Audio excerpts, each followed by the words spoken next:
So a lot of you were mostly interested in my wife's Kawasaki ZX6.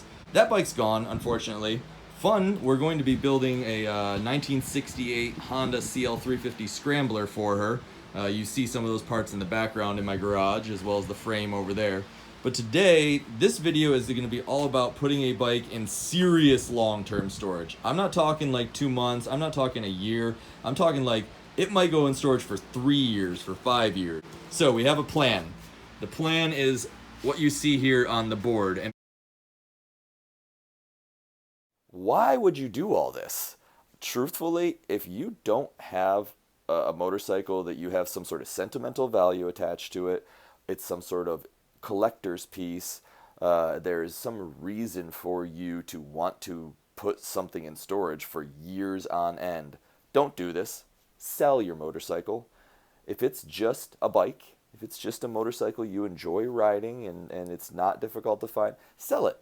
5 years from now, buy the same model if you really want it. I bet you 5 years from now, though, you're probably going to want to buy the updated version. So first thing you're going to have to do is obviously drain your fuel tank, and most modern motorcycles don't have provision. You know, like old school carbureted bikes, they had the fuel spigot on the side, and you could just, disconnect that from the bottom of the tank and it would drain.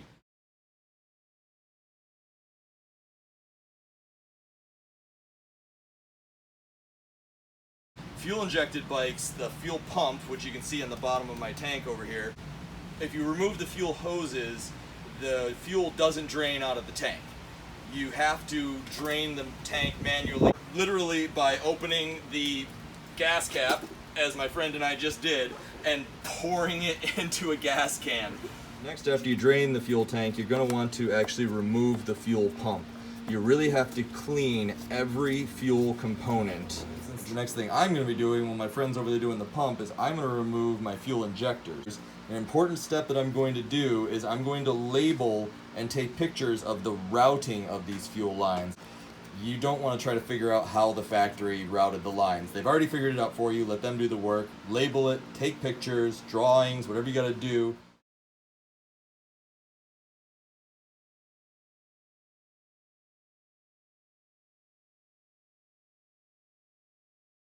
Alright, next, removing your fuel injectors. Everybody's fuel injectors are probably installed differently.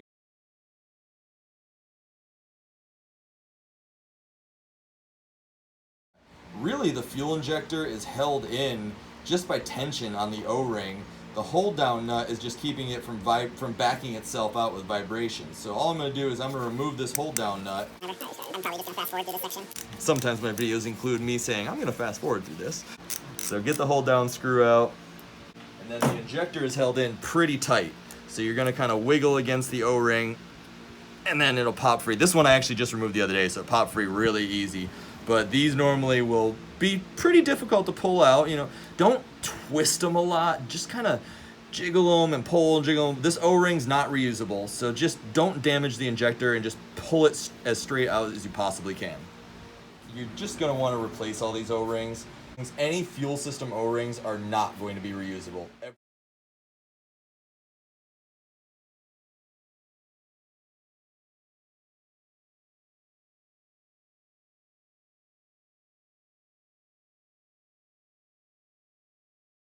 Alright, cleaning your fuel hoses and fuel injectors. We're doing science here.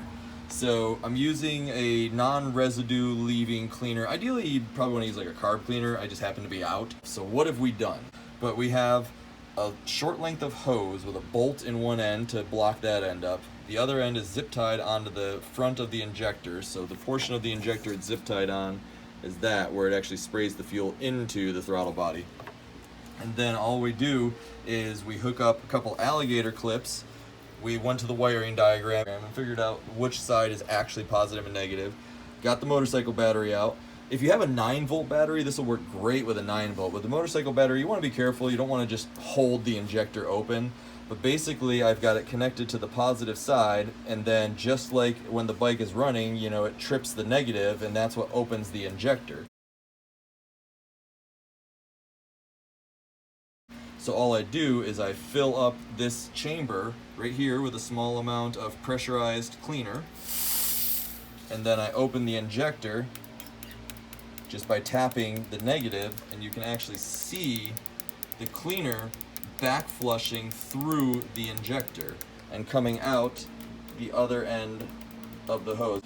Might not be able to reuse this hose in a couple of years when I put it back together, but there is nothing wrong with these injectors, so I want to get all the fuel out of them so no varnishing happens, so I can reinstall these in the bike when I do put them back together.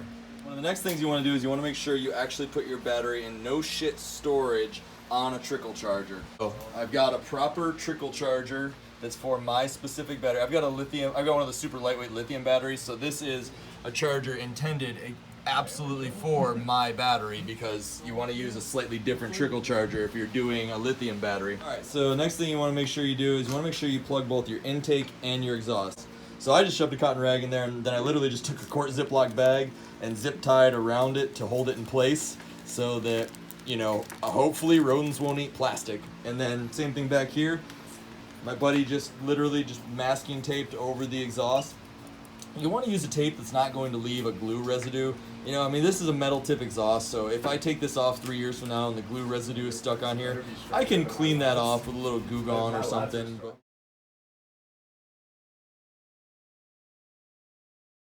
Alright, another thing you want to make sure you do is you want to fog your cylinders. So basically you want to take some kind of oil that's really thick and not going to evaporate, and you're going to spray it down the spark plug hole, and you're going to just leave it in there. You can buy a specialty fogging. Honestly, I use this stuff. I've put this stuff on the outside of components of my bike, and like 3 months later, it's still a little bit oily. Like, this stuff stays. And if you're doing something like fogging the cylinders, you're totally intending to tear the engine down and clean it out yourself. So your whole goal for this is just to prevent rust. I'm gonna spray a bunch of lubricant. Don't be shy with it. Spray a lot. And then I'm gonna put it in gear. Perfect, thank you. And now I'm going to spin the tires so that the engine actually turns, so that I get all that lubricant mixed in with the cylinder walls. And then I'm gonna spray one more time inside the cylinder. And then I'll just lightly put the spark plug back in, and that's it. The area to fog is inside your crankcase. So leave the oil in there and just spray a bunch of that fogging oil in there. Again, I'm fully intending to disassemble this motorcycle. So yeah, do I want to run it with corrosion resistant WD-40 inside of it? No. No! But it's going to prevent it from rusting while it sits for a few years. So another thing you'll notice is I have removed brake pads on here. That's because the metal that's in your brake pads over time, especially again in a corrosive environment like next to the ocean where I live, this metal will rust to the metal of your brake disc. And 2-3 years from now, if I didn't remove these pads, I would go to roll my bike out of the garage and it wouldn't roll because it'd be rusted shut. When you get done with that, just put it all back together. Just remember, you got no brakes on your bike at this point. Make sure you do is you want to drain your brake and your clutch fluid. Again, you're putting this bike in storage for years, not months. Hydraulic fluid, brake fluid, clutch fluid, etc., it retains water. Your goal is not to preserve the rubber. The O-rings and the gaskets and stuff like that inside of the brake master cylinder and inside the calipers, you're probably going to have to replace those.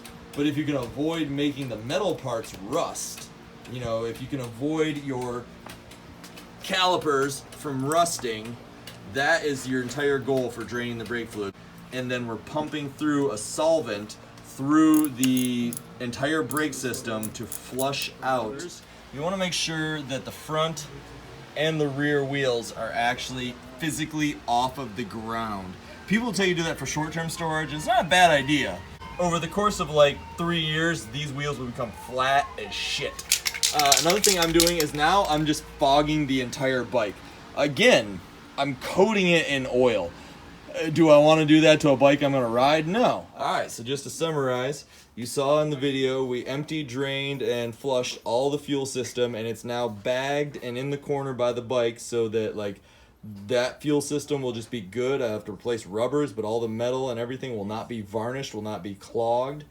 You saw how I just routed the wire around just so we could charge the battery or on a trickle charger. I labeled anything that need labeling. I didn't really go into enough detail on what you want to label. Be very aggressive with the labeling. You may want to do simple labeling like, hey, the way this fairing goes together is you slide this piece behind this piece and then this notch fits here. Yes, when you look at it all disassembled, it kind of, the manufacturers make it to where the plastic pieces fit together like a puzzle and they make sense. And you may years from now come back and you're trying to fit the fairings together and it's like a jigsaw puzzle with no instructions. So pictures are great. I don't write insert slot A into tab B unless that makes sense to you. No, I'll write slide this little green part behind that black part and the screw goes in through from the left side or whatever I need. I let myself know how to put it back together. You saw me fogging the cylinders and my buddy fogging the case. We saw the wheels off the ground. We plugged the intakes and exhaust. We drained and flushed all the brake and clutch fluids. We removed the brake pads. If you have like a nice like leather seat that's well taken care of, that's why I have store seat on here. I have a nice leather seat. Unfortunately, it's 12 years old and quite honestly, it's just worn out. So you didn't see me do that because I'm gonna replace it.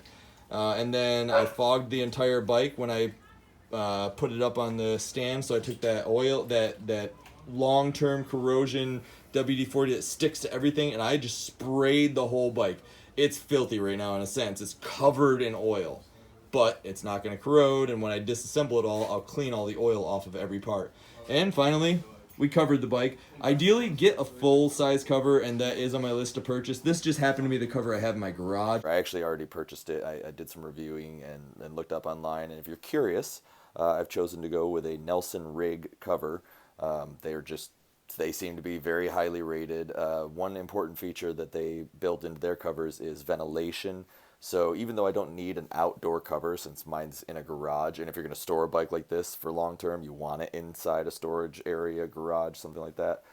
But nonetheless, again, living near the ocean, we get humidity here, and I want evaporation to occur inside my cover. If any moisture gets inside my cover, I want it to be able to leave.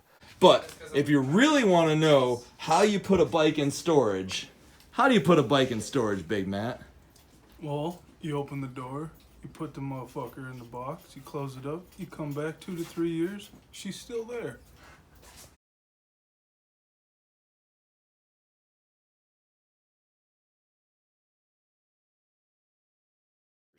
Why did I do that with this bike? Well, this bike does have sentimental value to me.